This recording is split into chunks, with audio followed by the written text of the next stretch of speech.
Hello, this is the official LEGO Speed Champions Bugatti Chiron, as Bugatti pronounces it in their own English language commercials. You can pronounce it however you like. Let's take a look at the car.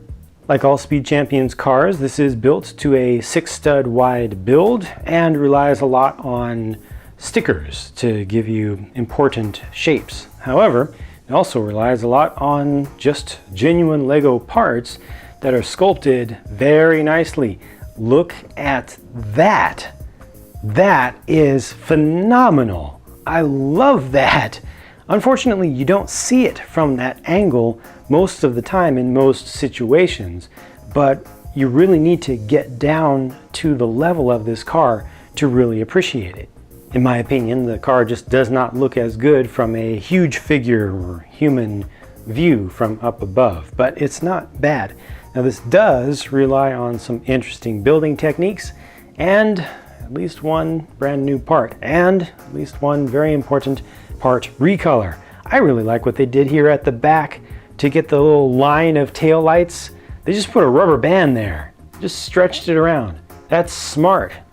It looks good. I mean, obviously if you look in there carefully, you'll see that the rubber band goes back behind the parts, back behind here, but you know, if you're not nitpicking it, you will see just the line, and there's no way to get a line that fine with actual full-size LEGO pieces, not in this kind of shape.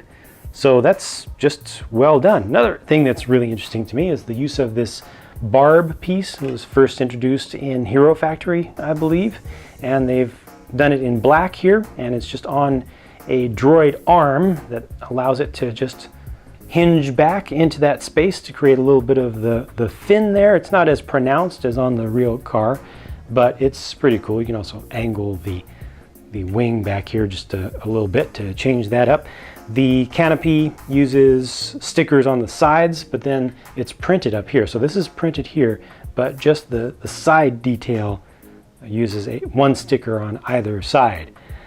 This corner piece, if it would focus, this corner piece is a brand new thing for LEGO, but I've got a ton of those pieces myself from Mega. I've been using those to good effect for many years, and LEGO has brought in something like that, which is super useful. It's long overdue. They've included them here in blue and towards the back.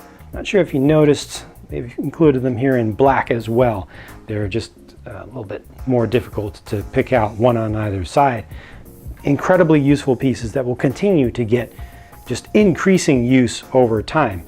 Got some good use of not the newest, but not the oldest pieces under here, the inverted 1x2 round parts that are molded in black here to round off the underside. They've also taken those small pieces with the micro peg parts. I will just take one of those out so you can see it, and they've redone that into black, so there's one spare in the set, 3 in total in the set. And at the front there's some interesting building going on here because the whole front end is basically, the whole front fascia is built upside down. So this is the top here. You can see they've just placed, I guess you could see this is the top or the side, but really I think, yeah, I guess you could see this as being the top, but that's what they've got going on there with the bracket pieces. And you end up with, you know, 4 studs sticking out down below, but it fits in very nicely and gets a nice shape that looks good from most angles. This is one of the better designs, in my opinion, of the Speed Champion sets to date. And open up the canopy. It's a little bit plush inside of there. They brought in some of the tan, tried to wrap it around the driving compartment a bit. There's no sticker used for a console in the front, but I think that's okay. I appreciate the use of the 1x2 cheese slope piece there to get, you know, the little console slope to show up. And there's also just a little bit of detail in the engine compartment area. So they brought in just a couple of lightsaber hilts just to help you out a little bit with the intakes.